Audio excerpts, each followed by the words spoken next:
Well, hi there. How are you guys doing today? Hopefully you're handling social distancing all right. What do you guys think? You can tell where I am today. We're in the reptile room, and I have at proper social distances. I've got Jason and I've got Michelle. Michelle's going to help us moderate, so hopefully things slow down. She moderated for us last week too. She jumped in and saved the day. Oh yeah, and looky, what a jolly blue tongue. Aren't they pleasant beasts? I love this guy. He's a northern blue tongue. I live in a dry climate. I think in dry climates, the northern blue tongue's probably the best choice. They just have a great temperament. Laid back dudes. Well, let's see here. What do we want to talk about today? Well, let's kick it off with a Patreon question. All right, let's do it. So as one of the perks for Patreon, our patrons get to make sure that some of their questions get asked. We actually got bombarded by Patreon questions. So it's like people don't have anything else to do. Yeah, lots of spare time going around. So the most popular one is from Carrie Christensen. Carrie Christensen. She says, Carrie says, I was wondering if you could talk a little about the process of taming larger or more skittish lizards. On the not necessarily large, but definitely skittish side, I just got a jeweled Lacerda last month and I love him, but he is terrified of me and runs away if I so much as walk into the room. I have a jeweled Lacerda, as you know, and I've got a little bit of that same issue. I can tell you, my analysis that they're like little tegus, I still stand by that. He is like a little tegu, but the thing is, young tegus are also, they're just kind of afraid of you. And in my experience, what's called habituation is probably your best bet, which is just to spend a lot of time around and make sure that good things happen when you're around. Like feed them. I like to tongue feed. I don't hand feed animals that I want to handle because I don't want them to associate my hands directly with food, but I do want them to associate my presence with good things. And so I would start there by just, putting the lizard, not in a place where it's going to be stressed out because you're constantly there, but in an area where people are around fairly often. So it gets used to people being about. Like you've been to the zoo and you've noticed how the animals generally just don't seem to care about the people looking at them. It's because they see people all day, every day, and they can't just freak out about everyone anymore. And so put it in an area where it sees you a little bit more often, because it is the perfectly natural thing to do when a strange giant animal comes wandering into your area to get the heck out of there. And so that's what it's doing when this is a rare event. But when it sees strange giant animals come into its area all the time and they never do anything bad, then it's going to be a lot more at ease with your presence. And so start there, associate it with good things. A lot of times I'll tongue feed mine, and while I'm tongue feeding them, I'll go in and I'll pet them a little bit and get a little bit of contact with them, so they're used to me actually reaching at them and touching them while they're busy enjoying some sort of a food treat. And little by little, you get to build that relationship. And and it's harder than with animals like a bearded dragon or something where this is really easy to do. But at the same time, it's kind of more rewarding when you actually establish that relationship with an animal who you actually had to build a relationship with. Trey Schreiber in the comments asks, did you live in Colorado? Yes, I did. For a good chunk of my life. I moved away from Colorado when I was 23. I moved to Peru, and then I was in Peru for 2 years. And then when I came back here, I came back to Colorado briefly, and then I moved to Utah, and I've been here since 2010, and it's been pretty rad. Mark Fitzhenry in the comments asks, hi, Clint. I was wondering if you could talk about the Dumeril's ground boa. Oh. Do you think you could also talk about the false water cobra? Yeah. So for the record, adore both of those snakes. The Dumerril's boa, you know how I love boas. I love me some boas. And I think they're beautiful. I think the Dumerril's boa is arguably the most beautiful of them all. And that's arguably because there's some ridiculously pretty boas out there. But I love that pattern. It's up there with the Gaboon Viper for patterns that I love. And they've got a good temperament. I've honestly always been very tempted on Dumerril's boas. And we'll definitely, as soon as I can find somebody who has one, which is fun because I've known people that had them. It's just finding somebody who has one right now that I can use their Dumerril's boa. I'd love to show those to you. False water cobra. We'll get to that one soon. He's getting some size on him now. It's just about time for that, I think. Our first super chat. Corey from Corey in the House. He says, been watching since the beginning. Love your vids. Thank you guys so much. We just turned 3. Our first video just turned 3 years old. And so some of you have been here since then. And some of you just found us yesterday. And we're grateful for all of you. Thank you for being there. Thank you for supporting us. Building a channel like this, it takes years before you see any sort of like money or anything from it, but the reason we always kept going like this has been, it's hard to build a channel like this, but you guys have been such an amazing community and always encouraged us so much that it's been impossible not to keep going. Thank you. Corey seemed to have opened the floodgates because there are a bunch of new super chats coming in left and right. Super chats! Thank you, guys. Thanks, Corey. Alex Haley's super chatted and said, any tips on keeping elephant trunk snakes? Woo! I'll need to do my homework more on elephant trunk snakes. They can be challenging. Part of it is because it's an aquatic snake. Another part of it is because they're pretty much all imports of an aquatic snake. And so I think probably the hardest thing is going to be just getting it through the first few months after you have it. And then if you can get all your water conditions right and get it feeding on food that you have available to you, it'll probably do really well. There's just probably a pretty good chance you'll lose it in the first little bit.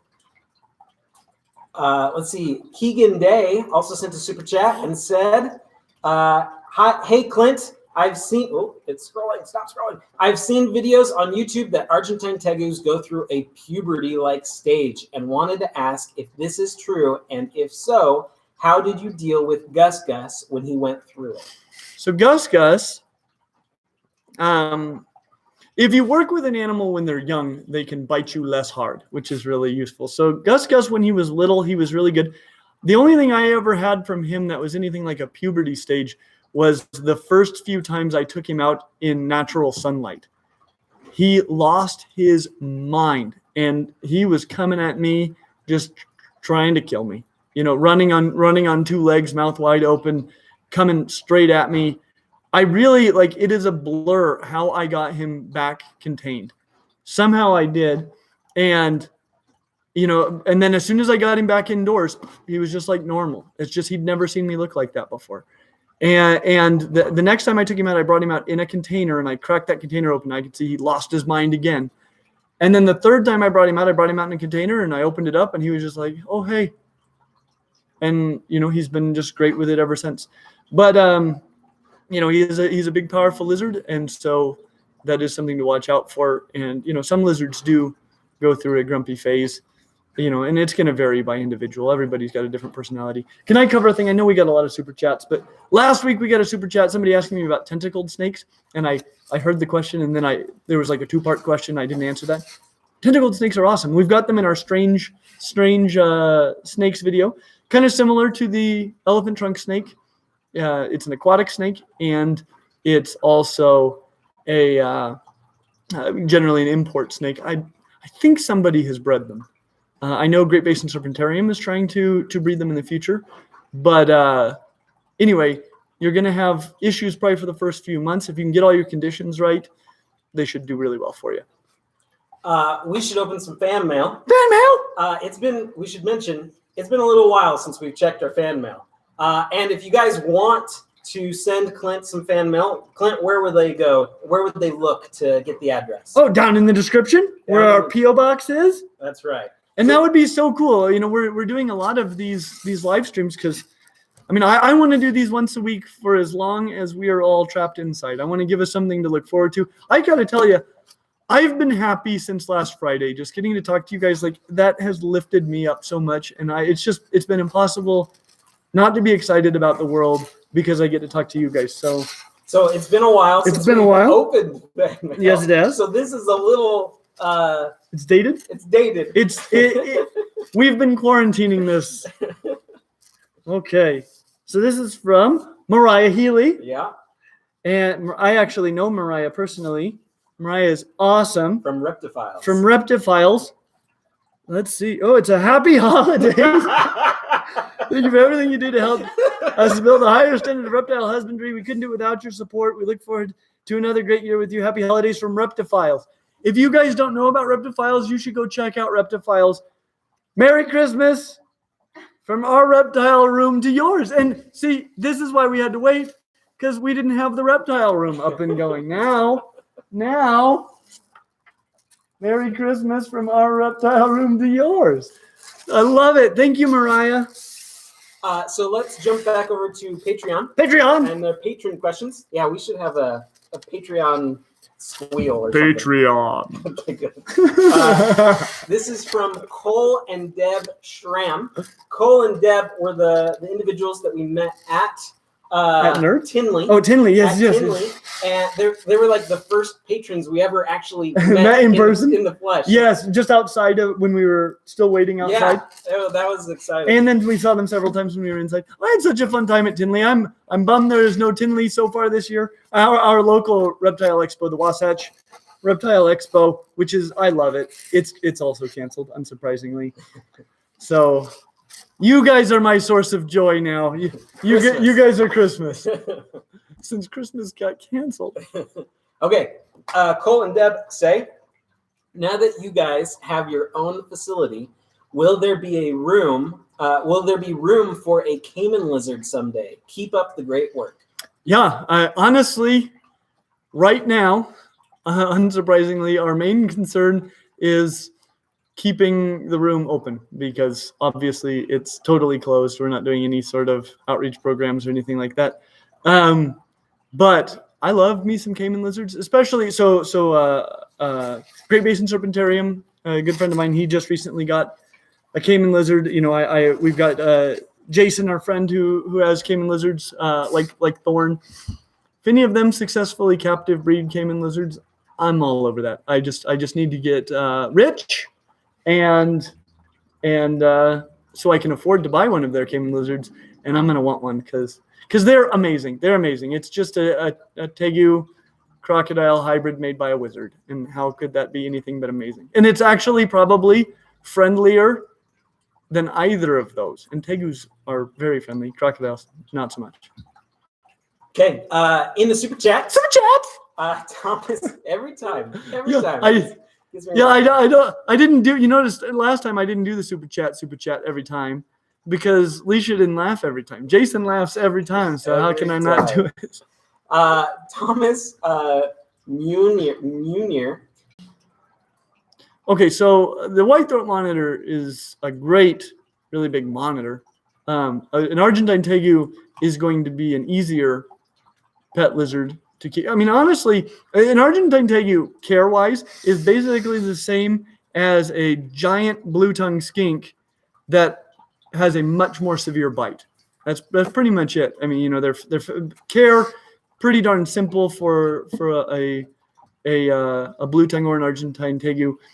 The white throat is going to be a little bit more difficult. It's going to need higher temperatures and more space, stuff like that. It's just a bigger lizard. It's going to need more meat in its diet. But if I had to choose, obviously, I would pick the Argentine tegu. I have chosen, though. You know, if I had space and money and stuff, I might choose both. But if I had to choose one or the other, tegu's the reasonable man's choice. Rocket Rumble also sent a super chat. Super chat from Rocket Rumble. And just a super chat. Thanks, Rocket. Let's see. Corey from Corey in the House sent another super chat saying you should make a video on parrots. They are bad pets. Arguably. So I mean, they're also super cool. So you know, sort of like dogs. This is something I feel like was missed from our dog video. If what you want is basically a full-time best friend that just loves you, then there is nothing better than a dog. So just because a dog is way harder than an Argentine tegu, and you know, for an introvert is maybe overwhelming, that doesn't mean they're bad at what they do. You know, and parrots are the same way. If you want a pet that's going to live with you like for the rest of your life and require a lot of your attention for a long, long time, then parrots can be really, really spectacular. But if you're not into that, yeah, you're absolutely right. It's a horrible choice, and we should definitely cover them, especially African grays because they're stinking rad. Clint, do you recall a little while ago a YouTuber did a video but doing the top 5 reptile YouTubers? Yes. Northern Exotics. I was do. His name, and he is in the comments. He's Hi, watching. Northern Exotics. He says, "I'm the one that did the video of who's the best reptile YouTuber. Clint won. He shared it on Facebook." That was so amazing because there are some great reptile YouTubers. Let's face it. You know, I know several that are awesome, and there are others that, you know, I watch and they're also quite great. You know, and so I was just I just searched our name just to see if anybody tagged us in a video recently, and I just stumbled onto your video. You know, and so I was like, oh, that's cool. We're probably somewhere on this list. I didn't know at all that we were going to be number 1. That was so awesome of you. Thank you. It meant a lot to me. Okay, super chat from Jacqueline Lizote. Mild man ball python is around 15. Nice. In the last month, he has gone off food and is lethargic. Is this the beginning of the end? Sorry to bring down the mood.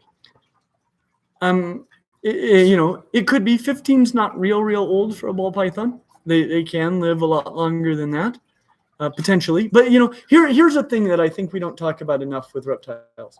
You know, if I say a reptile can live 25 years, for example, that means that they can. Some of them do.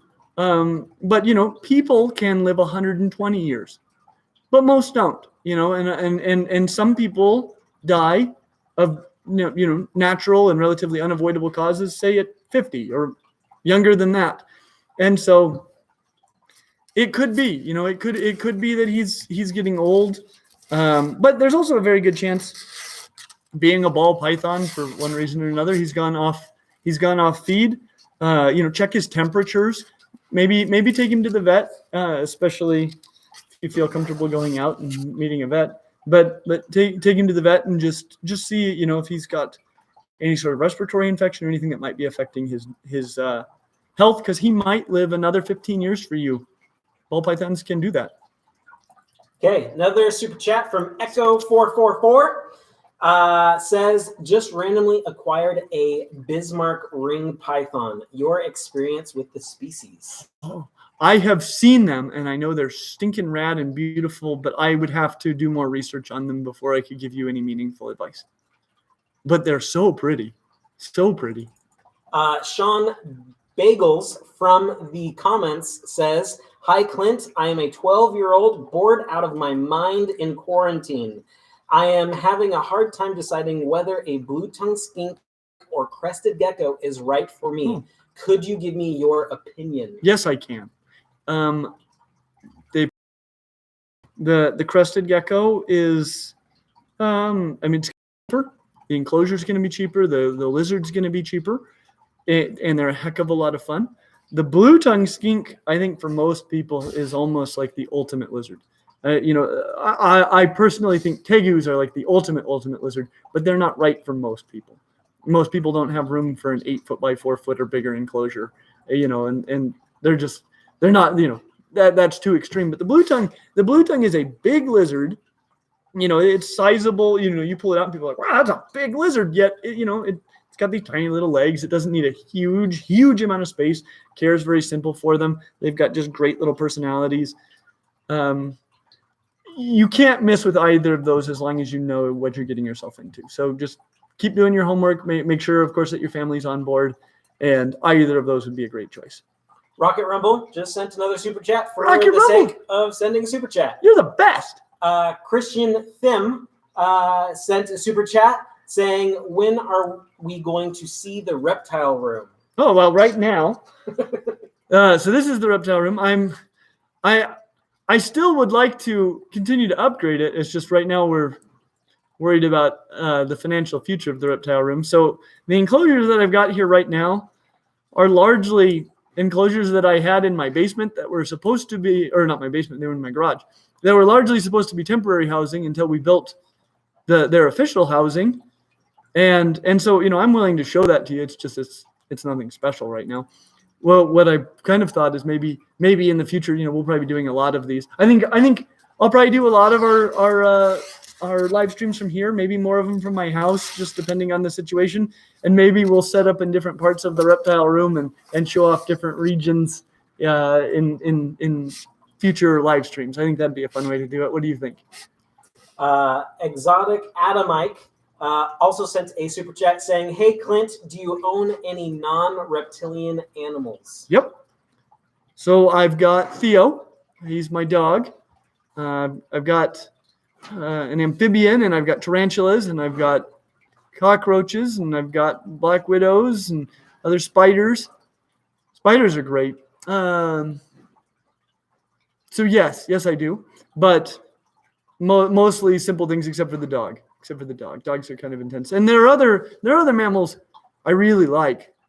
Rats are a great pet, which, hopefully we'll get to talk about those sometime in the future. What I dream of, honestly, this is the mammal that I would most like to have is a Virginia opossum. They're just really, really neat animals, and they would be excellent. I do a lot of teaching, and I teach you about the metatherian and eutherian mammals, and I can show off the Virginia opossum, one of the few metatherians, which are the marsupials that exist outside of Australia, and they're so neat. And I feel like they're one of those animals too that most people think that they're like gross and scary, but then when you encounter one in real life, they're actually just super lovable. And I feel like when people find an animal like that they think they hate, and they discover that they love it, suddenly they're like, I might love everything. Let's jump back over to our Patreon questions. Alrighty. James Hurd says, would you ever consider doing more videos on mammals like the pangolin? Would not be the best pet reptile or probably even mammal, but they are stinking rad. Absolutely. Pangolins are bodega. Awesome group. It's just that most of them make really lousy pets. And so, you don't get to have the same sort of experiences with most rad mammals that you can have with rad reptiles like this one. Like, you just don't get to do this with a tiger. You just don't get to do this with a tiger. I hope not. Yeah, some people do. Some people do. Yeah. And sometimes it ends terribly. Rocket Rumble did another super chat. Rocket Rumble, thank you. You are single-handedly keeping the reptile room open. He says, hi, Clint. Can you advise on pygmy chameleons? Yes. So pygmy chameleons are really cool. I really like them. Usually the smaller the chameleon, the shorter its lifespan. There are some chameleon species of the pygmies that are seasonal, like insects, where there are periods of the year where there are no living adults. They lay eggs, and those eggs are incubating, and all the adults die because they only live a few months. And so there are no living adults anywhere on the planet, and then the new generation hatches out. And so your pygmy chameleons, they can be challenging, like chameleons tend to be, and even under the best circumstances, they usually live maybe 2 years, generally quite a bit less than that. So that's sort of my quick take on pygmy chameleons. Derek Plummer sent a super chat saying, any tips on... I got him again. I had to take a little hiatus. Any tips on getting into herping? I am located in Southern California, and it seems very daunting. I don't really know anyone with experience. I feel you, because for most of my life, I was the only person I knew who was into reptiles. And so a lot of my my herping knowledge, even to this day, comes from just stuff I figured out on my own. And I would say, here's my herping has morphed over the years too, because as a kid, I was kind of looking for potential pets because that was the only way I could afford reptiles. And as an adult, generally I don't want to keep them. And what I found brings me the most joy is just photographing them. I really enjoy wildlife photography and taking pictures of reptiles. You know, you've maybe seen our Instagram. I take pictures of reptiles all the time. And I finally have a group of people who want to see the pictures, unlike my Facebook friends. And, but, you know, I would say get out there. Just go out there and just look. Flip over rocks. One really good tip I have is when you flip a rock, always flip it so that the rock is towards you, which is, you know, means you have to peer over the top of it like that. But it means if there's something underneath, like a rattlesnake, and there are rattlesnakes where you are, when you open it up, it won't bite you in the face. You'll have that rock to shield you. So do that. But just go and explore. There's probably a local herpetological society in your area. You can probably find them on social media. And someday when we're out seeing humans again, you can probably, you know, get together with them and they'll show you the ropes and you'll learn things I don't even know about how to herp. There's some great herpers out there. And watch Dave Kaufman.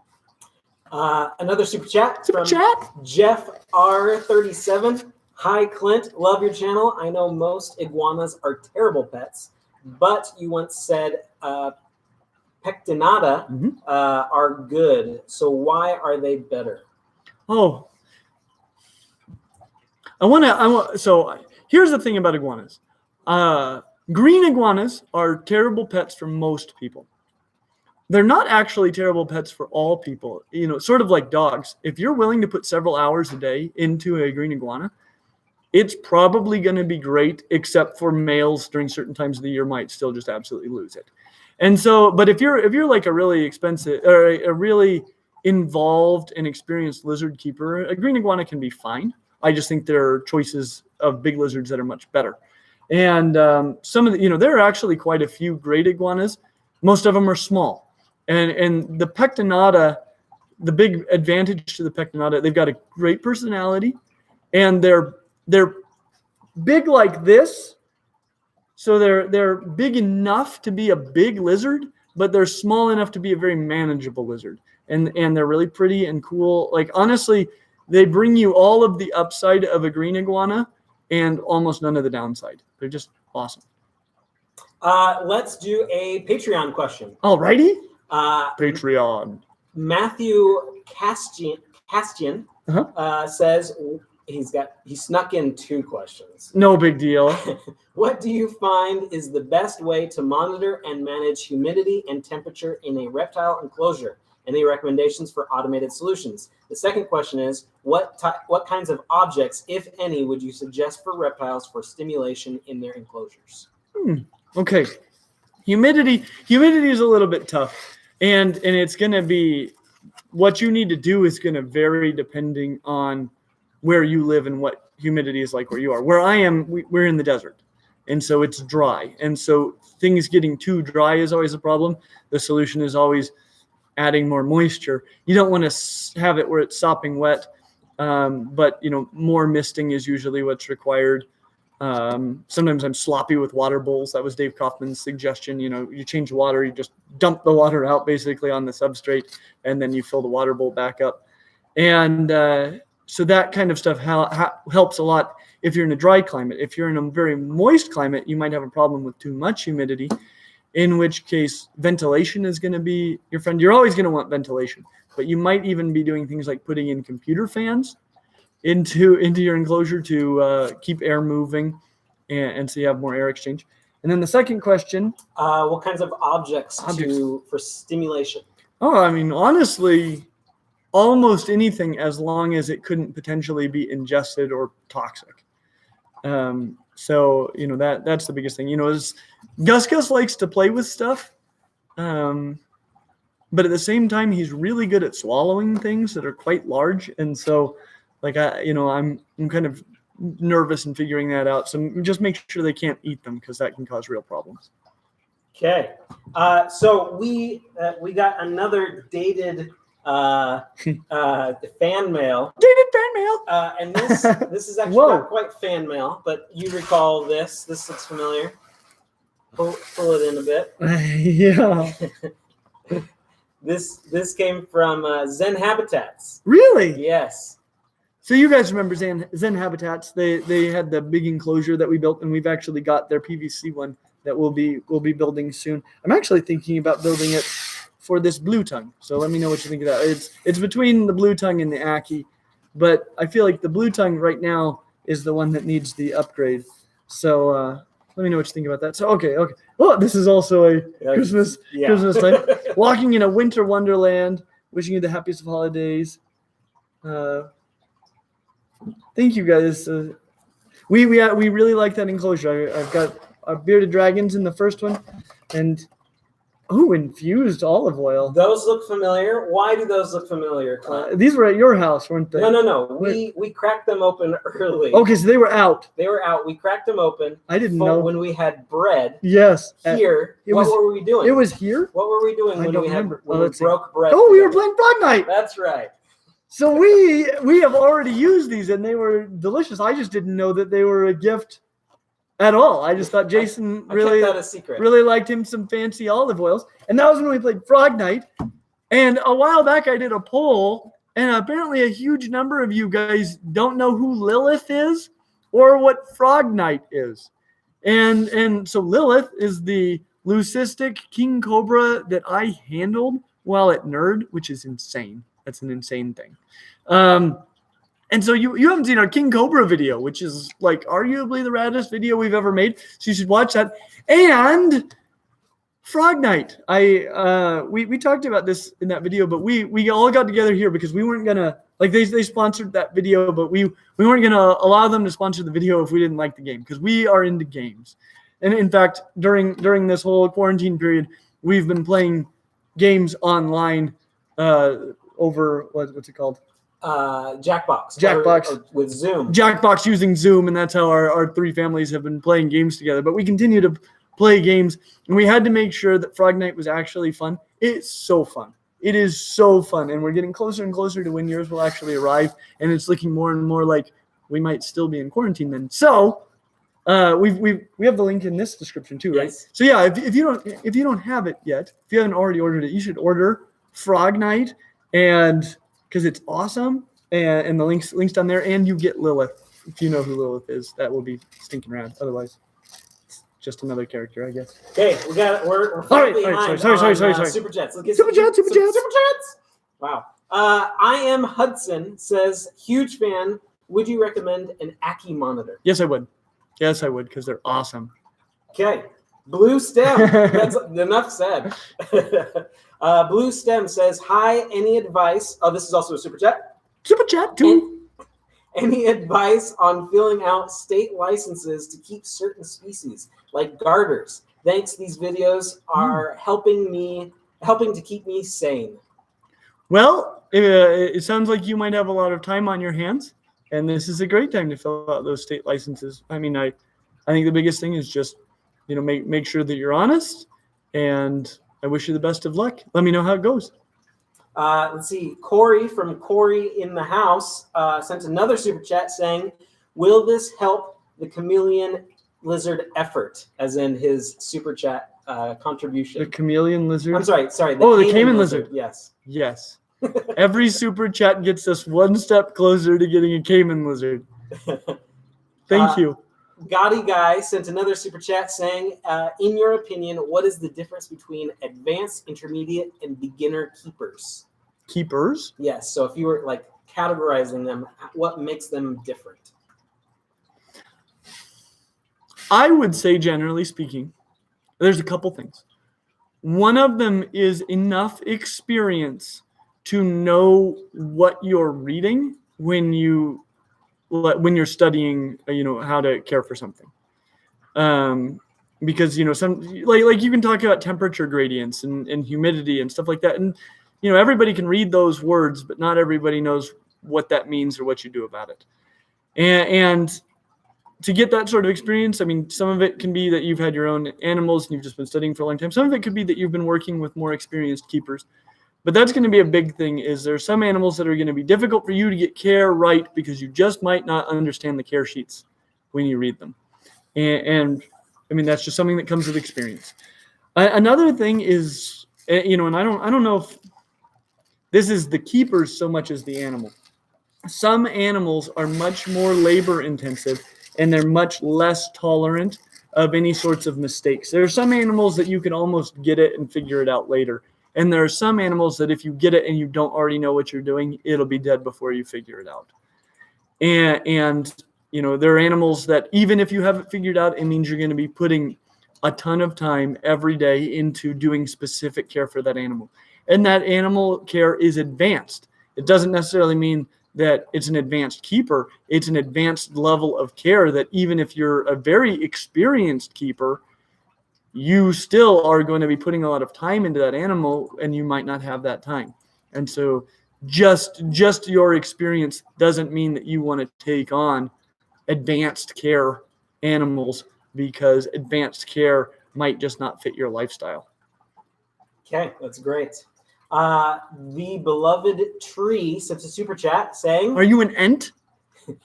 saying, please collab with Serpa Designs. Oh, I would love that. And or King of DIY for a Caiman lizard build.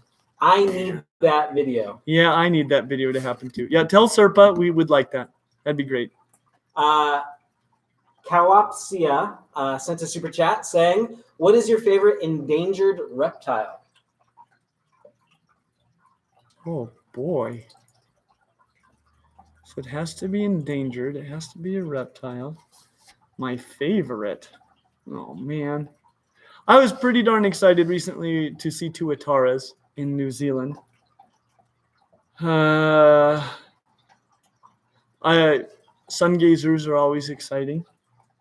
Let's see. Gharials, stinking rad. Boy, I don't know. I don't know which one's my favorite. That's a question I need to put some thought into and study. Love it. Mean Central sent a super chat. I guess they were having some issues with what they could type. But Meme Central, I saw your comment earlier. You should definitely stick around. Stick around. Maddie Radcliffe sent a super chat saying, petition to rename super chat to Rad Chat. Rad Chat. Yeah. Rolls off the tongue. It does. Let's see. Could be a super rad chat. Super rad.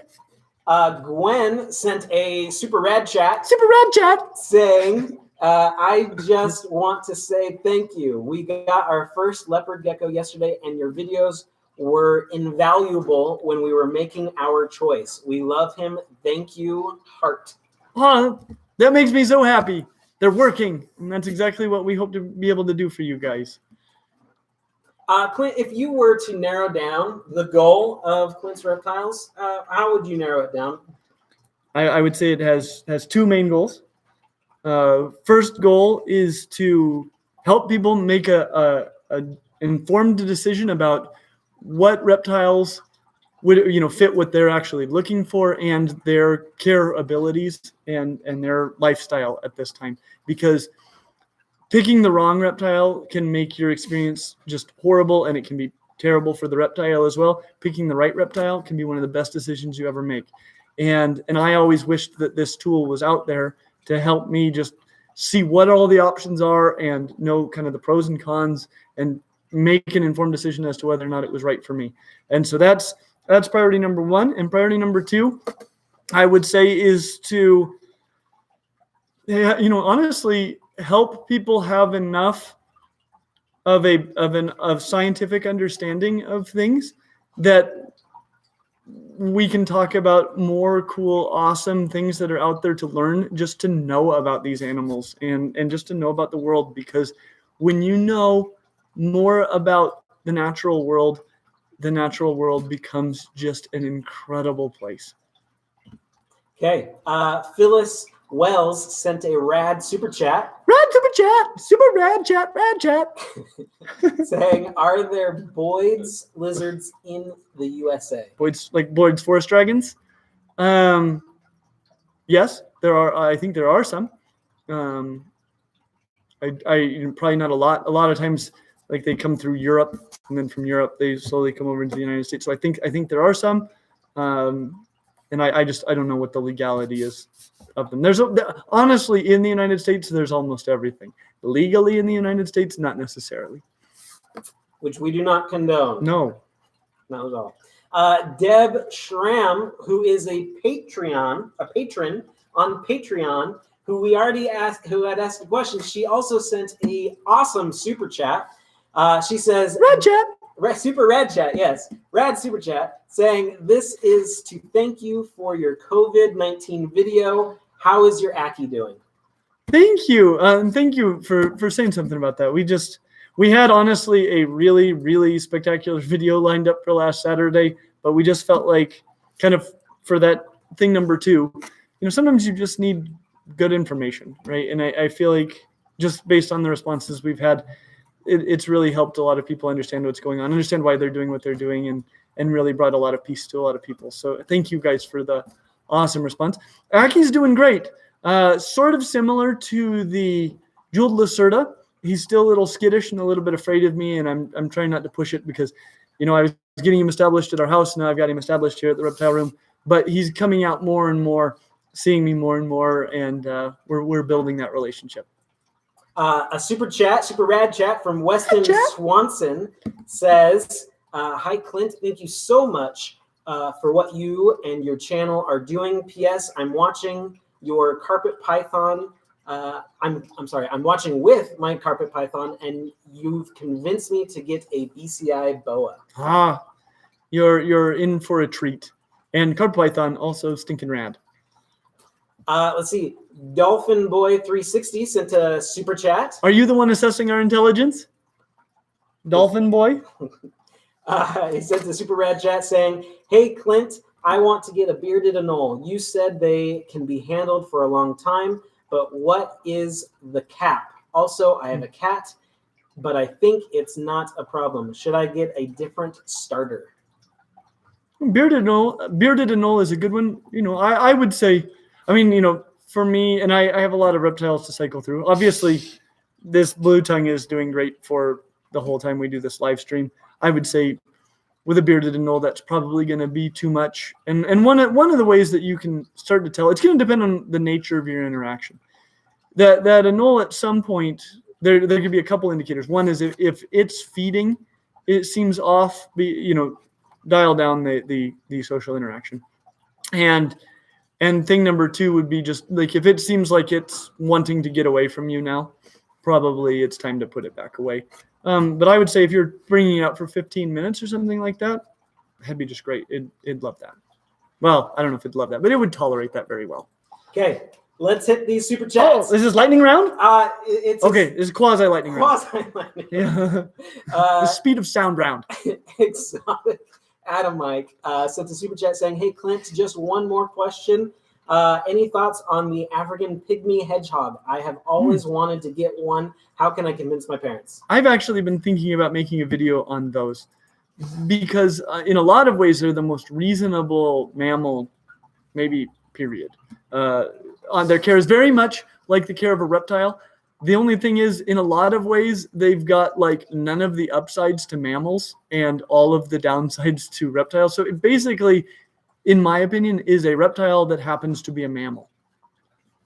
Let's see. Lights Out 12 sent an awesome super chat saying, hey, Clint, just want to let you know your channel is not only educational, but also entertaining. I have a beardy back at home, but I never get to see her because I work on submarines in the Navy. No big deal. The good work. Wow. Well, it sounds like you must have somebody at home though who helps with that beardy. That's so cool, and that's a good pet for somebody on submarines. Thank you for your service. Gredlek sent a super chat saying, will you ever feature rubber boas on your channel? Yeah, why not? I usually actually find some in the summer, and so I could at least show them off to you and then put it right back where I found it. Keegan Day sent a super chat saying, Black Mamba, the best pet snake. Yeah. Probably not, but we might get there to explain why at some point. Why it's Don't. In the meantime, I wouldn't get one. Spoiler alert. Just spoiler alert. Just don't do it. Lone sent a super rad chat saying, "Hey there, Clint. I can't commit to supporting you guys through Patreon right now, but I wanted to say your content is rad. Love Lockdown from Paris." Well, thank you so much. And believe us, we totally understand. We are stupendously grateful for everybody who has continued to support us on Patreon, but we know this is a tough time for everybody, and we're all just trying to get through it together. Hopefully these live streams are going to help with that. Melody Class sent a super rad chat saying, "Hi, will Even quiet. will you ever do a video on veiled chameleons?" Absolutely. That, there are some animals that are available to me fairly consistently, where I'm like, well, I can do that one anytime, so I'm going to take advantage of some that I don't always have access to. Veiled chameleon sort of on that list. Believe me, it's on my short list of animals to do.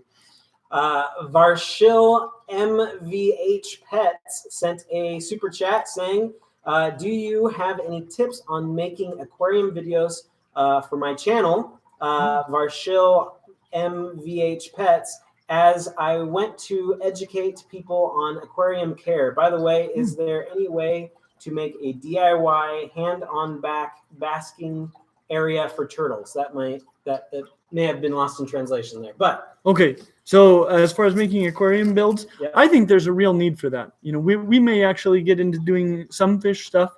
I can give some basics, but it would be really excellent if someone out there would give some really good instruction on tanks and cycling tanks and planted tanks and saltwater, freshwater, brackish. Different pH levels that might be needed by different kinds of fish. Those, I think that there's a real need for that. And the main thing is just start making videos. And I think he meant DIY hang on back basking area. Oh, okay. So sort of like those basking ledges.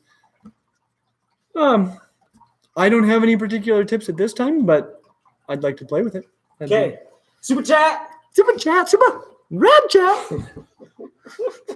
Sierra Nicole says pygmy panther gecko, and then she has the Latin name, which I'm not even going to try to pronounce. Best pet. Do you know what the pygmy panther gecko? I think so. I know panther geckos.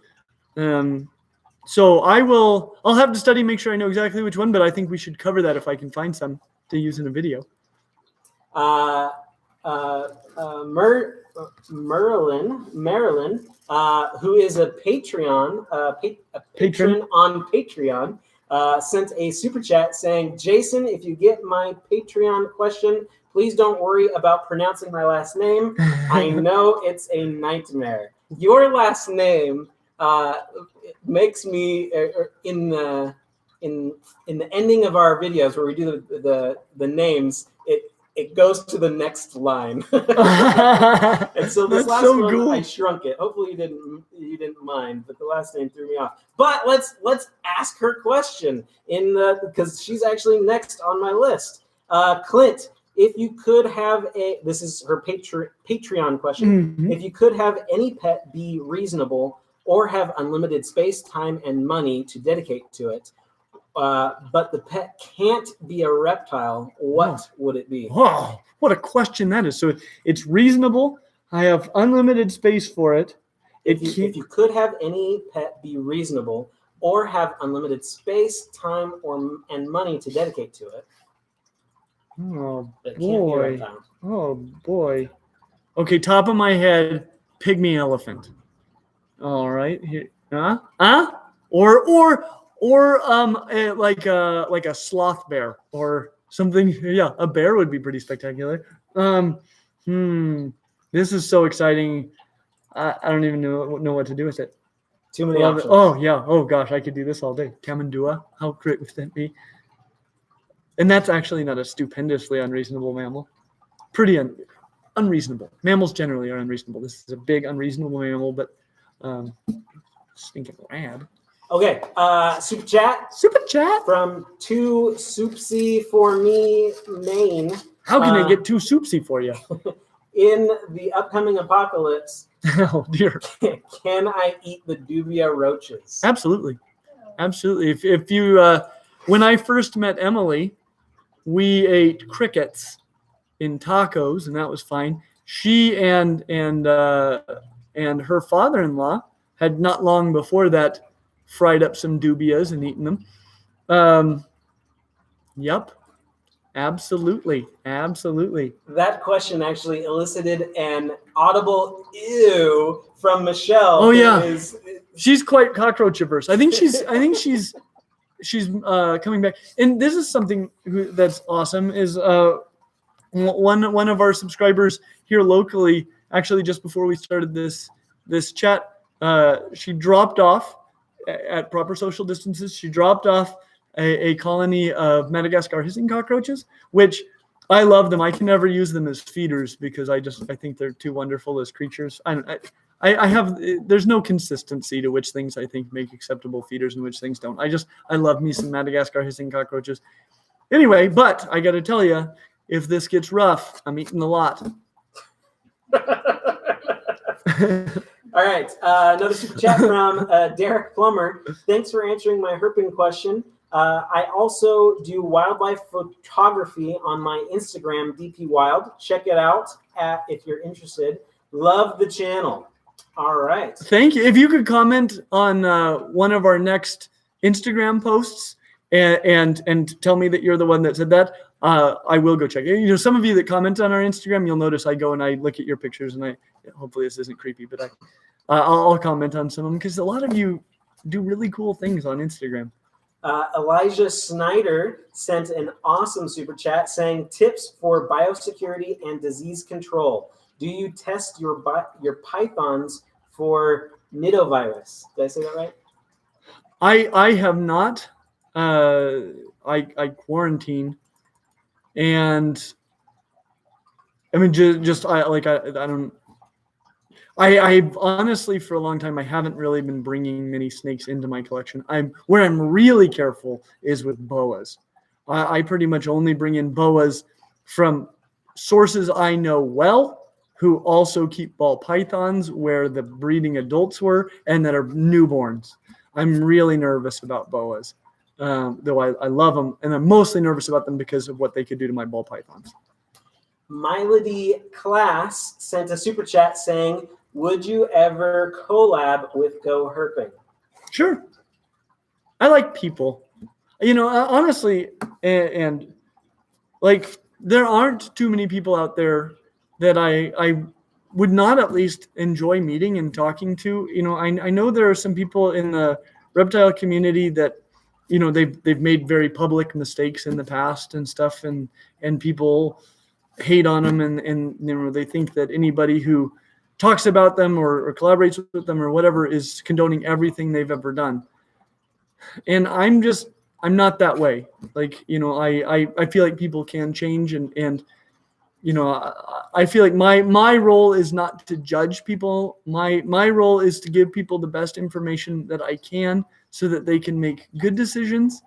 And, you know, I recognize that sometimes people ignorantly or even knowingly make bad decisions.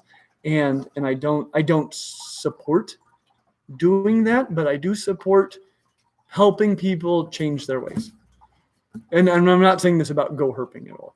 Just, you know, just in general, there aren't too many people out there that I wouldn't at least love to meet and talk with and, you know, hang out with. Yeah. We actually got some slack a little while ago from even mentioning another YouTuber's name in one of our videos. Just because, yeah. Yep. You know. Interesting. Jason O'Neill sent a super chat saying advice for someone going to school for zoology. Oh, I've got lots of advice. One big thing is figure out what career path you want. Like if you know, if you want to work at a zoo, for example, you're going to need years of interning in an AZA zoo to ever get a job in an AZA zoo. So right when you're in college, start interning with your local zoo. You know, if you're planning on graduate school, try to get some lab experience during your undergraduate, just look up the professors on your campus. Find somebody who does something that's even remotely interesting to you. Contact them and say, I'd like to work in your lab. Sometimes they're even paid positions. They're positions for credit. There are lots of ways to get lab experience and maybe even make a few bucks to get by during college. And then on the other side, when you're applying for graduate school, it's going to look really good to them that you already know something about doing research. So just figure out what you want to do and get as much actual like hands-on experience in that field as you can so that you're a viable candidate in the future. Brian Rich sent a super chat saying, I was inspired by your vivarium build video to set up my own day gecko vivarium. Could you do some more build videos for other reptiles/amphibians? P.S. Green Clint loves his roach, nymphs, and Pangea. Is your day gecko's name Clint? Because that's stinking rad. So yes, I'd like to do them. The main thing with build videos is they're very labor intensive for everyone who's not me. Like for Jason and Michelle that do and Karen that do so much work on the actual editing process, and it's really hard. What I've been thinking about doing, we're definitely going to do some more. We've got plans to do a lot more. Something I've been considering doing as well is, would you guys like for me to do a tank build during one of these live streams? We could just build it right here and we could just chat and answer questions and just build away and have a good time. Let's see. The Beloved Tree sent another super chat saying, super chatting again just because there should be a financial rewards for knowing that tree people are Ents and not drug references. Nerds are the best. Yes, you are my people. Thank you. That is so kind. I've never been rewarded before for knowing about Ents. Christy W sent a super chat with a fun little gif with saying, keep it up. So keep it up, Clint. I will. Thank you so much. Gotti Guy sent I think this is his second super chat saying, do you put out any literature about pets? If so, where can I find it? If not, could you? I haven't, but I should. In fact, my wife's family owns a book publishing company. So, if I could make something, I've considered it. I need to get a little bit of time. This summer actually would probably be a really good time for me to do a project like that. So if you guys are interested in something like that, let me know. And if there are enough people who are excited about it, I'd do it. That'd be fun. That'd be really fun. Steve Johnson sent a super chat saying, thanks as always. Any tips for introducing 2 reptiles for breeding? Hoping to breed my crocodile skinks, but I am worried about aggression. Okay. My main tips would be supervise them really well in their first introductions and maybe give them a few introductions that are short before you start leaving them together for long periods of time. Crocodile skinks should do pretty well as long as you're sure about the sexes. Okay. Good luck. Good luck. We got a Patreon question. Amy Plants Novich says, what is your favorite Western hognose morph? Snow. So, though the leucistic's amazing, but I love. So here's the thing. Okay, this is my dirty little secret. I actually don't love the pattern of the wild type ball python that much. It's grown on me a lot, but growing up, it was not a python that I really liked how it looked that well. And so a blue-eyed leucistic ball python, spectacular. I adore the pattern of Western hognose snakes. I absolutely adore it. It is a wonderful pattern. It's honestly difficult to beat the wild type coloration of the Western hognose snake. The snow sort of gives you this all white snake almost, but that amazing hognose pattern is still on them. And I love that. It's really cool. It's really cool. It's just beautiful. Let's see. Josette Taylor sent a super chat saying, new stinking rad Patreon here. Thank you. Thank you for not ignoring the elephant in the room, in the YouTuber's room, COVID-19. Oh. I'm a nurse and it means a lot. Well, thank you. And thank you for saying something. we knew we'd take a hit for releasing that video, and we did. But there are some things that are more important than monetizing a video, and so I just hope it helps a lot of people.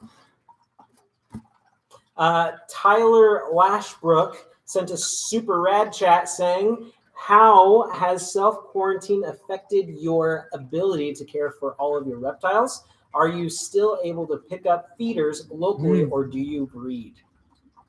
That's a great question.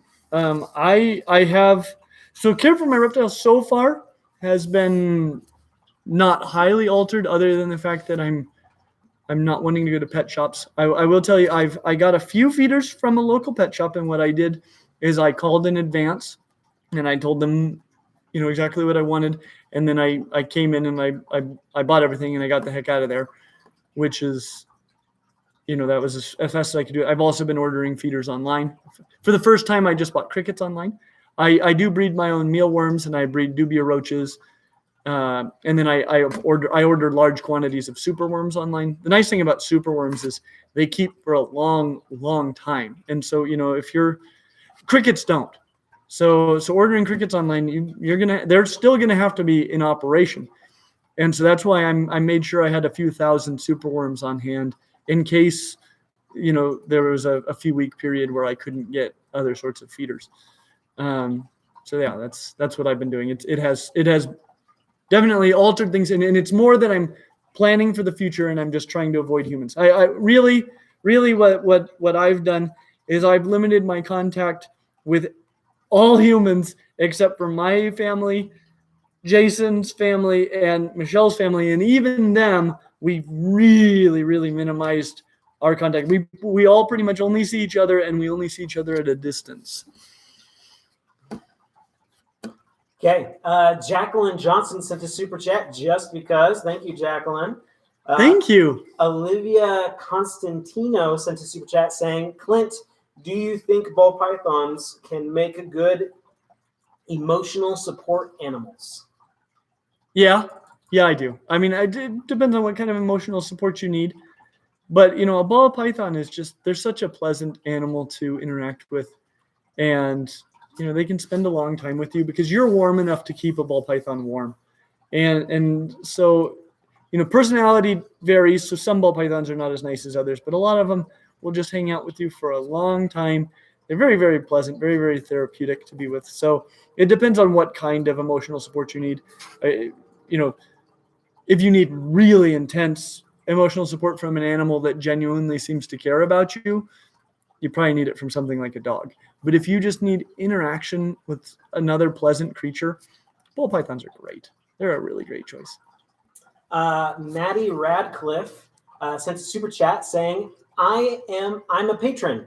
What is the best way to donate to keep the room open? Super rad chat. Your GoFundMe donated there a few times. Thank you so or much. Or other. The GoFundMe supports the room the most directly. That is exclusively for the room. The other stuff comes to the channel, and which helps me survive. And I pay a lot of the room just out of pocket, and so the GoFundMe would be the most direct, but all of those help. Thank you so much. It's so thoughtful of you to even ask. I know this is a hard time for everyone. Dolphin Boy 360 sent another super chat clarifying his question earlier. I messed up my question. Do cats and reptiles mix? No. But, okay, so because people ask us a lot. They're like, well, I can't get a reptile because I have a cat. Sure you can. Just make sure that your cat can't get in where your reptile is. So if you've got a good solid enclosure with like a locking lid, that the cat can't get into, it's going to be fine. But cats are killing machines. That is what they do. There've been a lot of studies done on what cats do when they're free range. I encourage everyone to keep your cat indoors all the time, because in these studies they basically put a GoPro on a cat and just see what it does all day. And guess what it does? It just kills stuff. They just run around and they just kill things all day long. So every time you let your cat out, you're like, I just want 10 wild animals to die. And so out you go, and they just murder stuff all day long. There's an entire species of bird driven to extinction by one lighthouse keeper's cat in New Zealand. They're just killing machines. And so if you have a reptile in your house and the cat has access to it and you're not watching, it'll probably kill it. That's probably what it will do.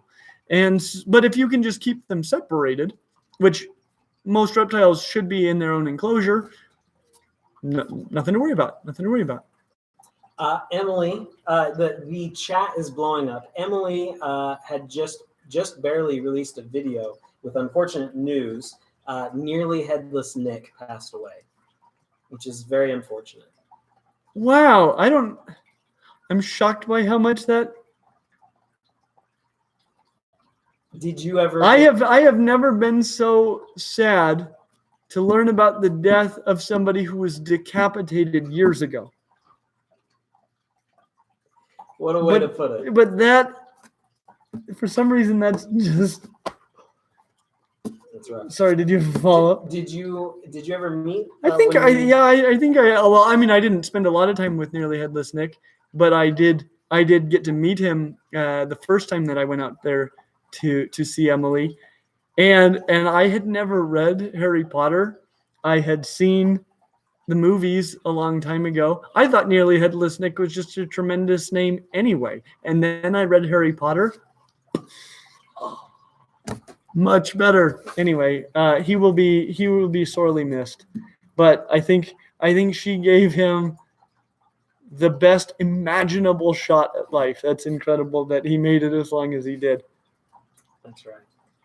Nick, Mike. Oh yeah, I was like, and now a Nick. Now a Nick. No, Mike Vasconales.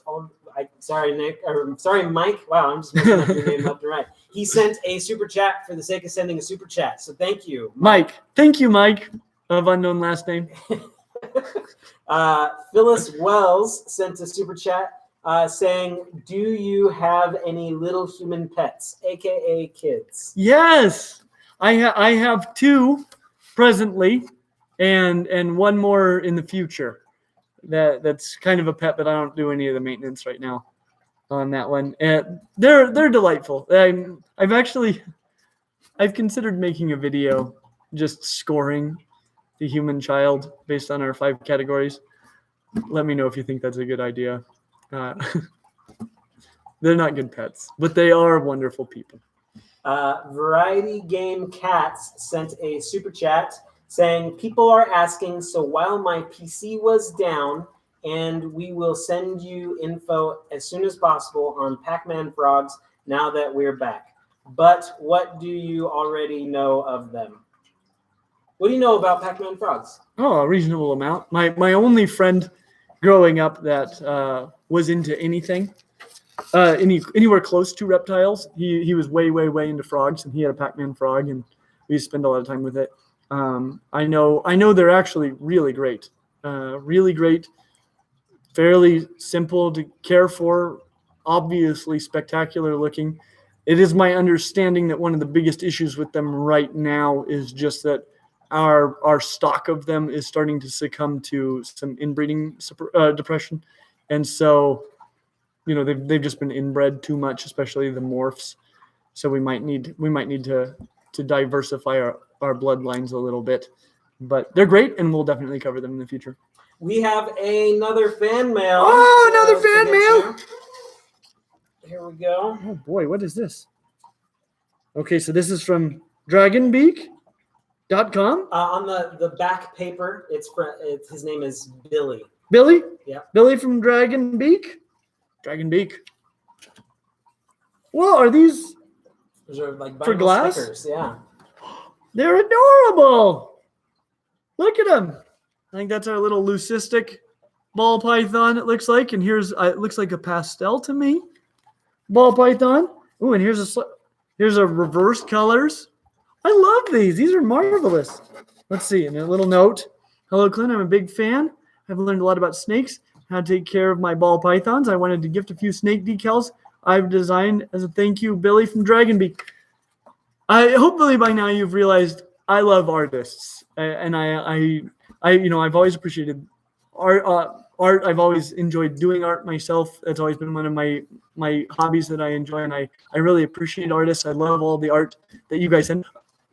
I showed this to you guys once before in one of our live streams coming from here, but the quality was horrible. This is from Ramen Reptiles, and it's one of my prized possessions. It's a sculpture of one of my snakes that saying, hi, Clint. A friend of mine recently told me he was considering getting a please keep making your amazing videos. That went from a really unreasonable lizard for most people. Again, green iguanas can be great if you're stupendously into having a green iguana. Thank you for being a good friend and helping your friend make a great choice. Friends help friends. Friends help not friends. Get green iguanas. Yes, friends don't let friends. Betsy Southern sent an awesome super chat saying, I just wanted to say thank you for all the hard work you and your team put into your channel. Your passion for reptiles has inspired me to change my major to life science. Keep up the amazing work. Oh, thank you. And thank you for saying that. I got to tell you, I don't even understand Jason and Michelle and Karen. You know, they're doing so much work that for me would be just nightmarish and I would hate it. And so I'm so grateful to them. This would not exist without this whole team. Let's switch to a Patreon question. All right, let's do it. The reptile dude says, what is your favorite pet skink? Blue tongue skink, pink tongue skink, crocodile skinks, etc. Also, how are you staying on top of reptile food like insects, leafy greens, and there are lots of other skinks that I just adore. You just fell in love with a skink. Yeah, but we'll save that. Okay, we'll keep that. There's a new skink I adore coming soon. But there's also let's see here. So as far as I think I've covered insects, you know, but as far as leafy greens and fruits, I'm occasionally having to venture out to the grocery store to get food for my family, so I get leafy greens and fruits then too, but I'm definitely better to wait until this pandemic is over. It'd be safer, just because we don't know what we're getting ourselves into. Probably depends on the reptile. It not be that unreasonable, but if it's something that's going to need crickets once a week, I don't know. You know, breed dubia roaches, you'll be fine. Marilyn from our Patreon sent a super chat saying, love how the skink seems to be inspecting the fan mail. That's adorable. Also, chicken video anytime soon. Oh, I should make a chicken video. Not long ago, like everyone I knew had chickens, and now basically no one I know has chickens. But I would enjoy that very much. It'd be fun. It can't be that hard to find a chicken. Variety Gamer Cats sent another super chat saying, thanks so much, Clint. We'll message soon. Awesome. Ara Kaya sent a super rad chat saying, Rad chat. New to the channel, love learning about all these reptiles and other animals. My reptile is a wonderful red-eared. So it's done really, really well. So I'm glad that so many people have been enjoying that. They are really special turtles. Awesome. So let's zip through. Is this lightning round? Lightning round. Lightning round. Okay. Clint, can we please see Gus Gus, Newt Scamander? It would take me a minute. Are you guys willing to wait around for that? That is post lightning round. Post lightning round. I'll have to put the skink away because Gus might eat him, and then we'll see what we can do. Katie, man, it's going so fast. Therese, somebody says, I've been here since last June. Good to hear. Glad you found us. Let's see. Jonathan Knott says, hi, my bearded dragon called Marley passed end of last year. What would be a good replacement? It just depends on exactly what you want. The most direct replacement would be a bearded dragon. But there are a lot of other really, really rad things. Blue tongue skink, great choice. So many things. Just depends on what you want. The good news is we've got buckets of videos that might help you figure that out. Sorry, lightning round. Lightning round. Carly Birch says, looking to get a tegu, but I live in Florida. What is your opinion on the law that is passing? Well, it sounds like there might. I don't know when that law goes into effect, but if you're going to get a tegu, it better be now. That's super sad. Let's see. Mark Daniels, I often watch with my ball python, Athena. She seems to enjoy it. I've heard that snakes aren't too smart, but I'm not so sure. I think she recognizes me. What do you think the likeliness of that is? Oh, I'd say it's very likely because she probably recognizes you by smell more than anything else. Snakes might not be too smart. Some of them hardly need to use any brain power because they just hold still all day and wait for something to walk by and then they nail it. But they're much smarter probably than we realize, and we would just have a heck of a time assessing it because their world is completely different from our world. Let's see. What is the best place to buy a crested gecko? Rhino Wort. Oh, one place I would place in Serpentarium. I know that they've got some stink pot eggs incubated right now, and maybe some other species as well. So they'd be great. As far as keeping them with African dwarf frogs, you can keep them with guppies. You're just going to know that they're going to eat some. African dwarf frogs are really not good at getting away because they spend a lot of their time just holding still, and a little stink pot would just find that a delicious little snack. Let's see. Somebody was asking about a good name suggestion for crested gecko. That was Lauren Roman.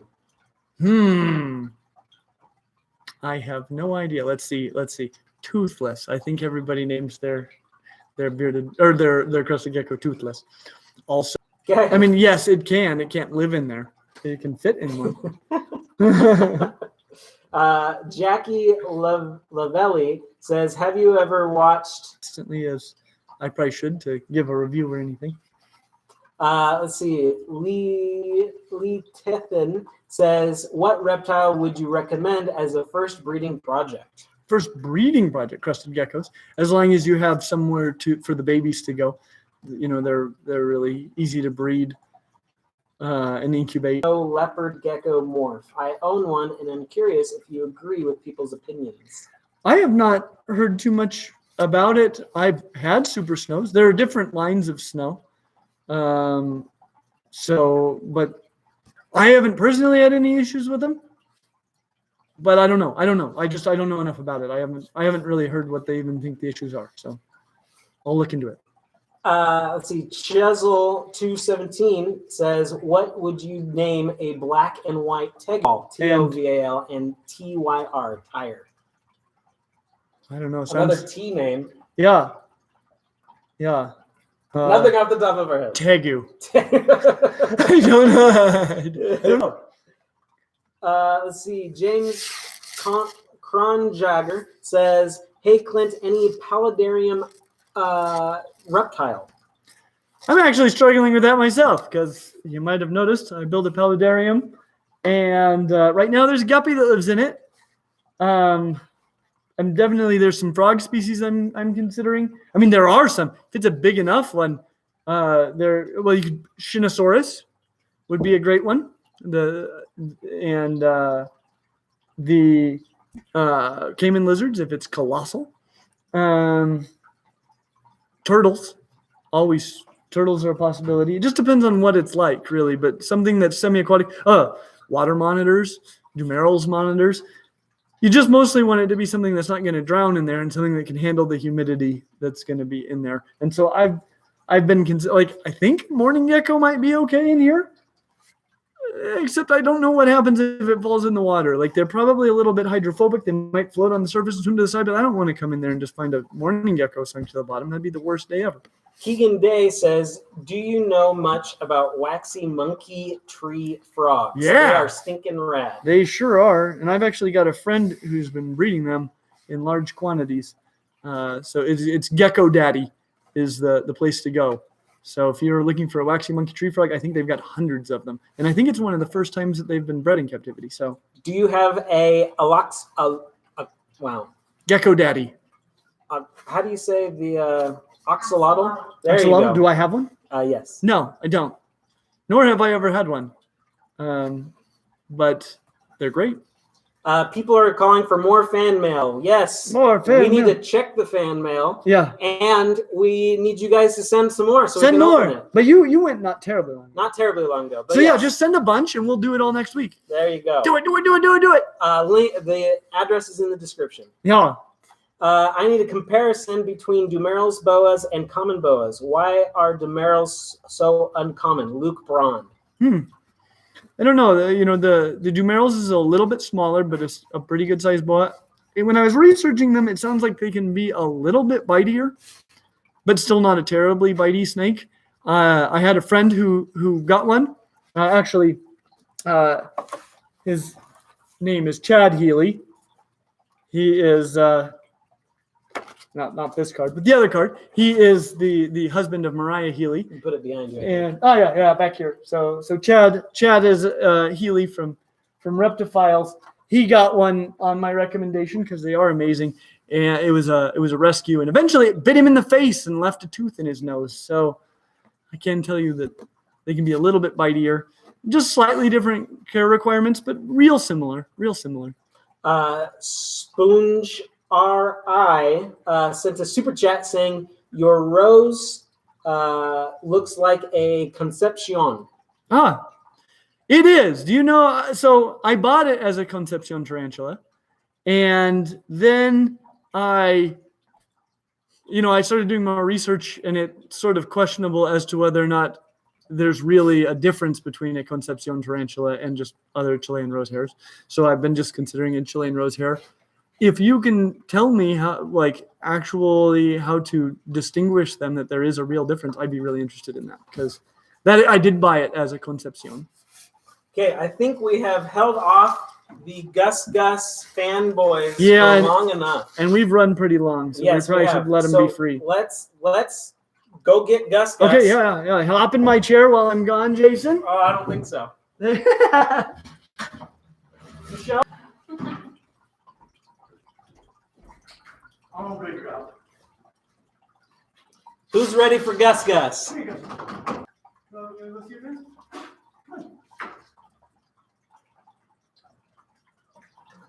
I think people are pretty excited about Gus. Good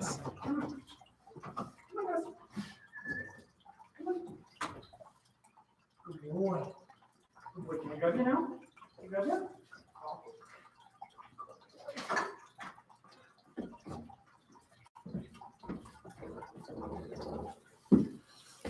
Gusserton! Say hi, Gus.